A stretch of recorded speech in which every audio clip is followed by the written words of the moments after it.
Normal blood pressure levels कितने होने चाहिए? जब भी कोई पेशेंट या कोई भी जो है वो ह्यूमन बीइंग डॉक्टर के पास जाता है तो उनके बीपी लेवल्स लाजमी चेक किए जाते हैं।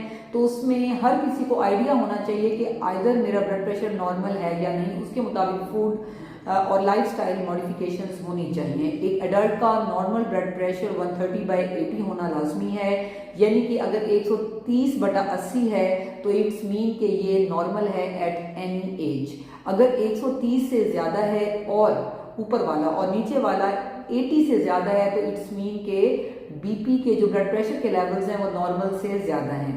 इवन कि अगर 135/85 या 140/90 आ रहा है, फिर हम पेशेंट से कहते हैं कि वो अपने ब्लड प्रेशर के रिकॉर्ड्स रखें, क्योंकि अगर एक हफ्ते में 3 दफ़ा जो है वो लेवल्स जो हैं वो 140/90 या 130 से ज़्यादा आ गए हैं तो इट्स मीन कि आपको ब्लड प्रेशर आपका ज़्यादा है और अब आपको ट्रीटमेंट की ज़रूरत है।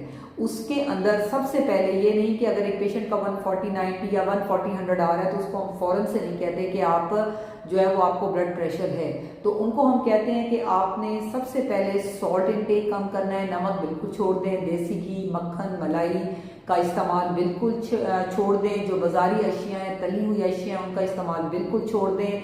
चावल जो है वो आप 15 दिन में एक दफ़ा इस्तेमाल कर सकते हैं। इसी तरह जो है वो बड़ा गोश्त आप बिल्कुल नहीं ले सकते, छोटा गोश्त आप इस्तेमाल कर सकते हैं। फिर उस पर हम कोलेस्ट्रॉल लेवल चेक करवाते हैं, अगर वो नॉर्मल हो तो फिर उसमें जो है वो जो कोलेस्ट्रॉल रिच फूड्स हैं वो खाई जा सकती हैं। अगर नॉर्मल नहीं है तो फिर जैसे कि अंडे की जर्दी है, मक्खन, मलाई और जितनी भी फैटी अशिया हैं उससे हम मना करते हैं, क्योंकि ये कोलेस्ट्रॉल का ही कंटेंट होते हैं।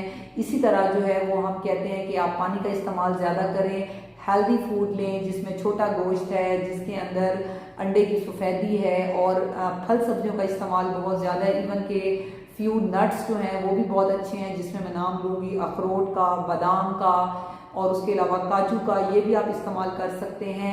लेकिन जो है पिस्ता, क्योंकि जो बाज़ारी पिस्ता उसके लिए सॉल्ट नमक साथ लगा होता है तो उससे हम मना करते हैं।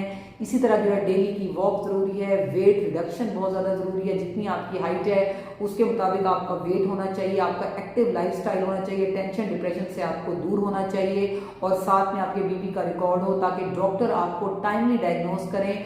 और अगर लाइफ मॉडिफिकेशन से भी आपका बीपी कंट्रोल नहीं होता फिर ऑब्वियसली आपको मेडिकेशन प्लस लाइफस्टाइल की ज़रूरत पड़ेगी।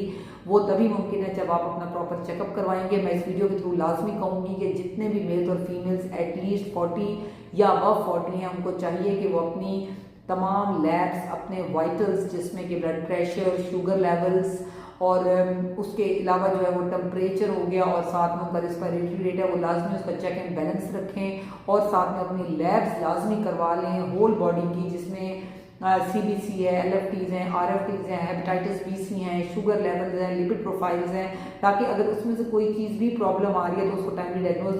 लाजमी नहीं है कि हर चीज़ के सिम्टम्स हों।